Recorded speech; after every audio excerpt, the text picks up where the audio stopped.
Afternoon, everybody. Warming up my mower, getting ready to change the oil. Should be warm by now.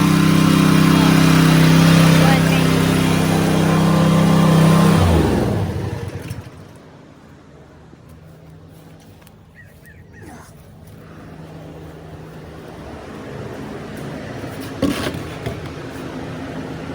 Uh-oh, there's a problem. Pan don't fit under there. I forgot about that. I think I'll be okay raising it because the drain is at the front of the motor.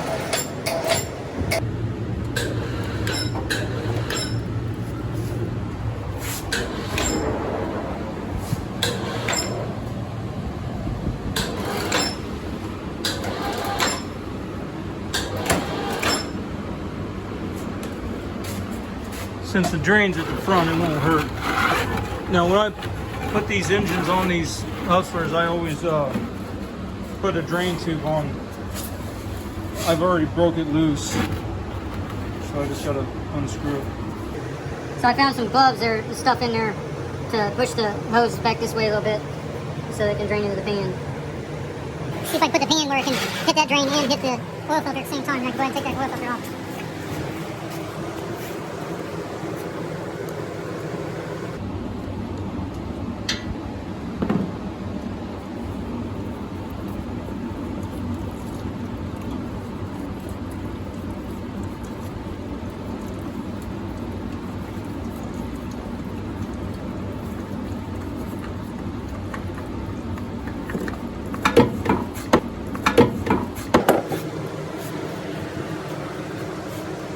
Okay, take the seal cap off. Might help it drain faster. Let an area in the top. Doesn't seem like it's draining any faster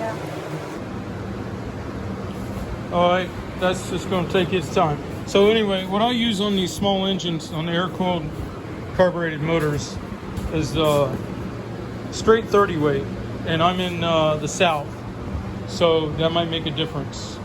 I was running the Castrol HD30, and then they quit carrying that, so now I run the Rotella diesel oil.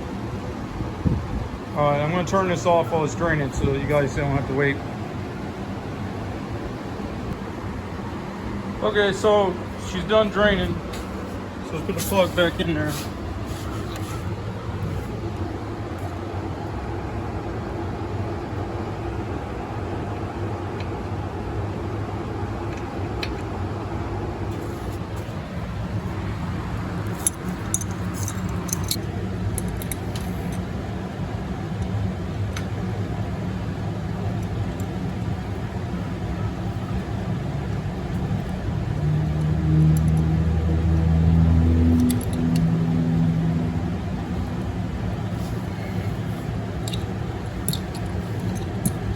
Without that flop hose there, it's really hard to get to the drain plug on these Briggs motors.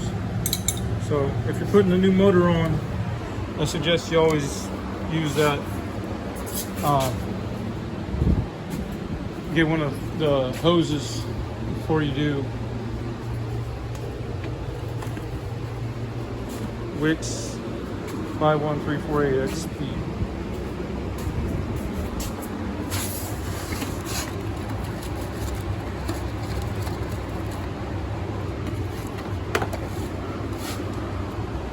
Now what I do is I dip my finger in the old oil and I put it on the ring.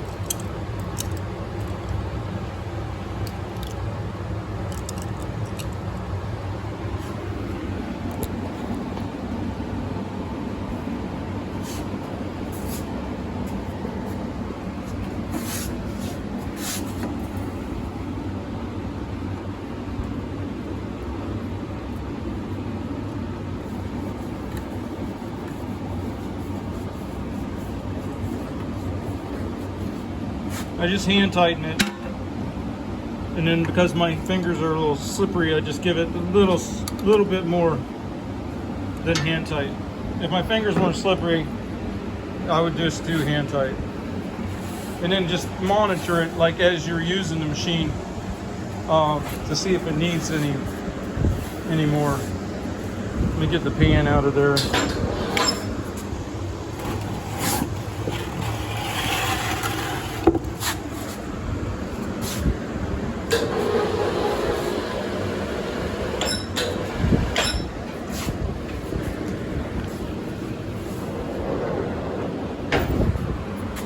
Okay, and then we gotta put the oil in it. Don't forget that part.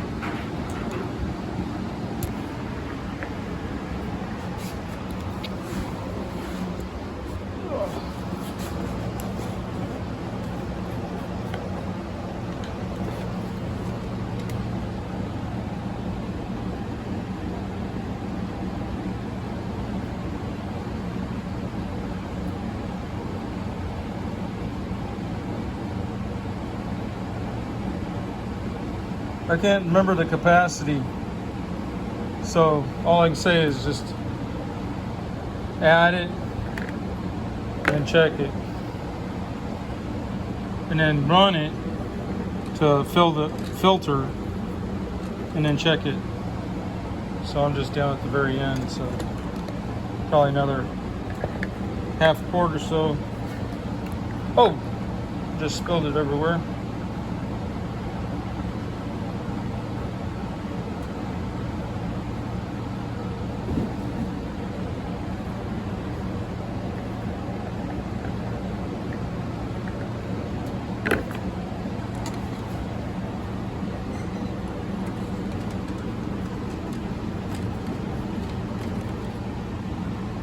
Yep, it's right at the top.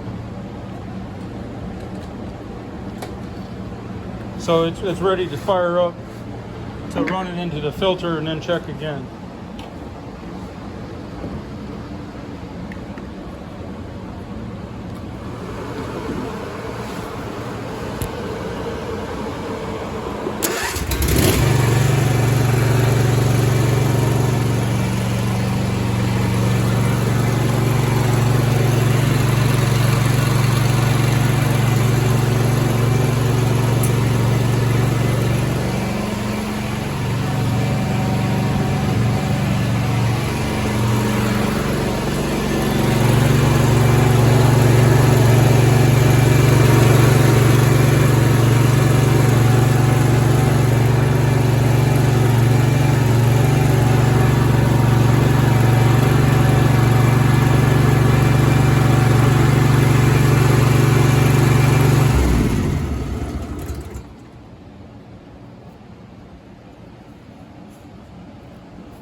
So after running it, now you can see that it's down below that first dot.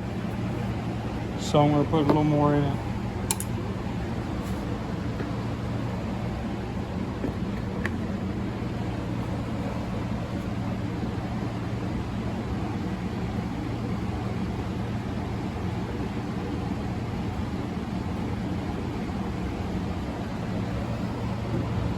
What you can kind of think of is how big the pan area is on a motor, which would be